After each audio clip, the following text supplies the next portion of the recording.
You open your eyes to the sound of rushing water.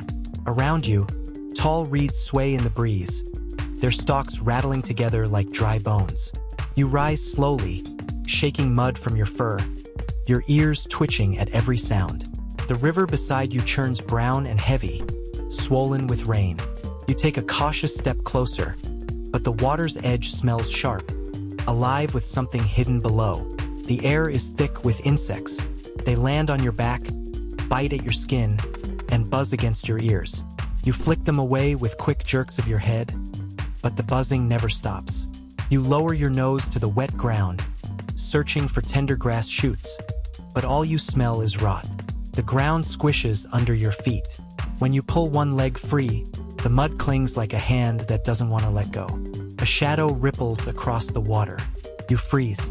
The surface breaks, just slightly, and a pair of eyes stares back. They hover for a moment, unblinking, then vanish beneath the surface. You step back quickly, pressing against the reeds, your heart pounding so loud it feels like the whole river can hear.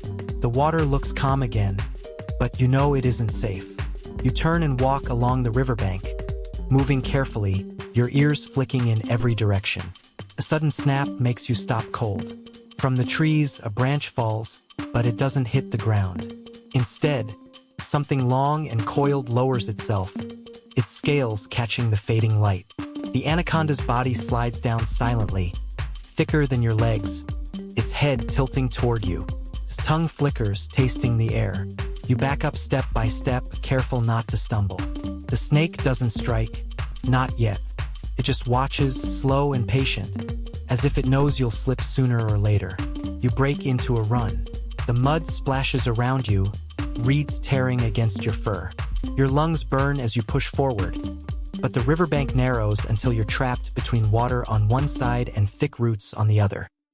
You squeeze through the roots, your body scraping against rough bark, until you find an opening. On the other side, the ground sinks again, soft and cold. You step into it without thinking, and the earth swallows your front leg to the shoulder. You thrash, trying to pull free, but the mud only drags deeper, sucking at your weight. Your breathing grows frantic. You yank backward with every ounce of strength, the suction making a horrible wet sound as it fights to keep you. With a final heave, you tear loose, stumbling onto firmer ground.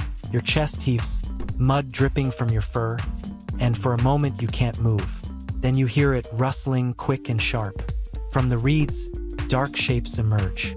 Dozens of caimans, small but fast, their bodies sliding over each other, tails whipping the ground. They hiss low, their teeth flashing as they creep closer. You step back, but the water blocks your escape. The caimans spread out, circling, their eyes glowing like wet stones. You force yourself into the river, not toward them but deeper, hoping the current will carry you away. The water closes over your head, cold and suffocating.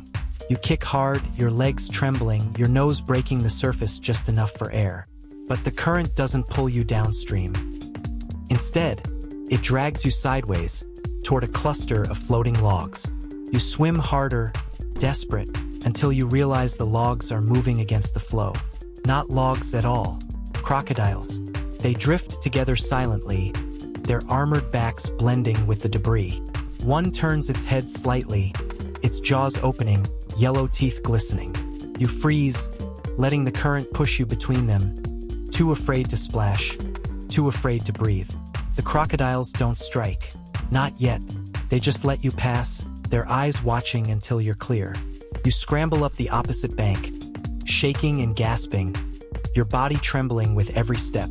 You think you're safe, but then you hear it again, the soft hiss of scales sliding across wet ground. The anaconda never left, followed, waiting, patient as always.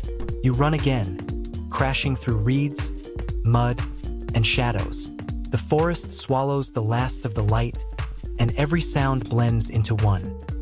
The hiss of snakes, the splash of jaws, the buzzing of insects, the whisper of something always just behind you. No matter where you turn, danger waits. You don't know if you'll see morning. All you know is you can't stop moving.